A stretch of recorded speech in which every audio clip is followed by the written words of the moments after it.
think this is how we're gonna start every video.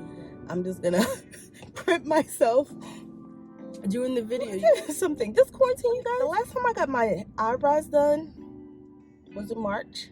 The last time I got my nails done, like professionally, like went to a nail salon, was in March. The last time I got my hair done, sometime earlier this year. So, and this is a wig, a little wig that I didn't style right. It'll never come across right on video, but it's super cute in person. It's like the finger comber wigs, you guys. I even tried to do a little something for you guys. I don't know how to wear makeup, so I've been trying to learn lately. Maybe I'll talk to you guys about that, because I'm grown and don't know how to use makeup.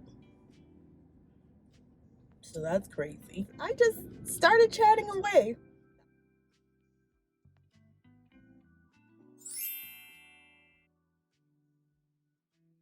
So how are you guys? I hope everyone is staying safe and healthy.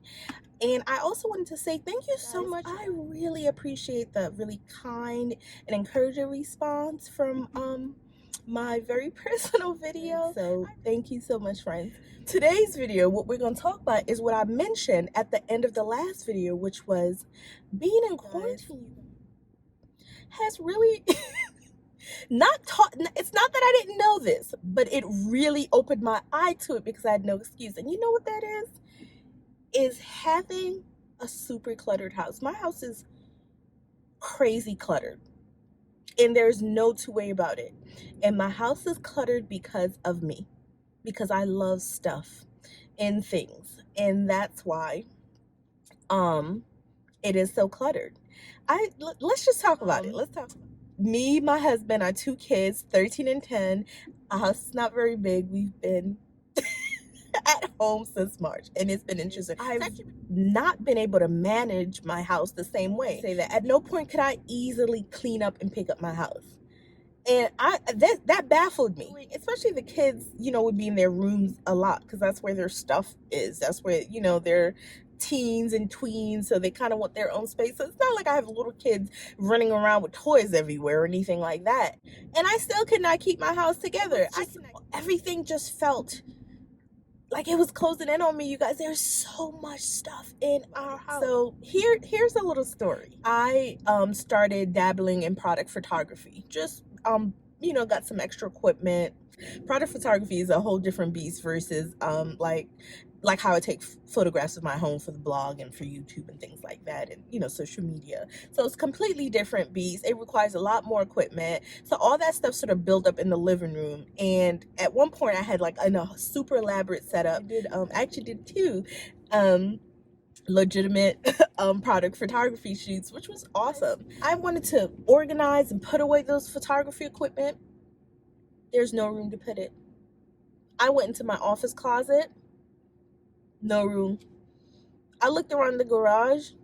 I mean, I guess I could stuff it somewhere, but it's just a whole bunch of boxes and things in there. All our Christmas stuff, because we used to have an attic in our old house, and we don't have one here, and our house was much bigger, so it was our garage. So all that stuff is now in our garage, and it's just used as a storage space. We don't park in there. There was no place to put it. But all that stuff was just sitting out in the living room once I was done with that project. I was like, I don't like how this looks, because this is the first space when you walk into my house. And I realized when you walk into my house, what you see is shoes. What you see is a living room and dining room that is a mismatch of photography equipment, random decor items I don't know what to do with. It's the room where I put things I don't know what to do with. The dining room table, you guys know the rules of a flat surface. If there's an empty flat surface, people are gonna put things there. And me specifically, those are the 2 rooms I know I could put like my decor things and stuff, and that no one would really bother it because no one really used those rooms. Y'all, I gotta get it together. I got to get that house together. I realized to get my house how I want it to be, I need to have systems in place. I need to develop habits that I just do not have. I grew up in a house that was cluttered, and that's very normal to me. It didn't matter if I went to a thrift store. You guys know I love thrifting.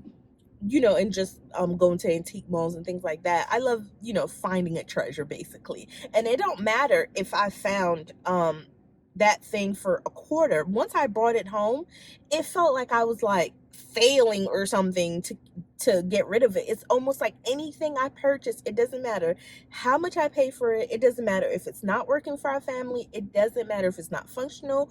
I have this, like, I feel guilty if I don't keep it. It's like I could have just got rid of the stuff. I caused myself so much heartache keeping things. Some of it I've literally got for like for a few dollars at the thrift store or garage sale, and I'm letting these things that are not bringing me any joy, these things that are not useful, these things that are just unnecessary in my life, just control my life so much. I have become a manager of stuff in my house. That's what I do. I shift and move and manage things. I'm tired of it. I'm tired of this stuff.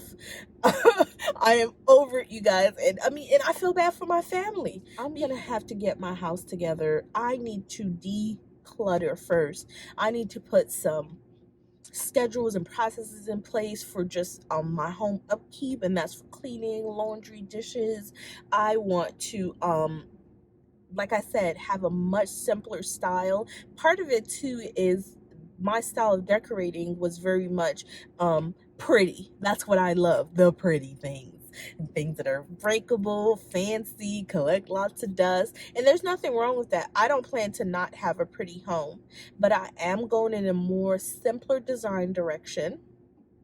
And I think that will have to be a video in itself because this video is so long already, y'all. Okay. I'm gonna go, you guys. Please, please, please share in the comments if you guys had any revelations like this during quarantine, or if bye, friends.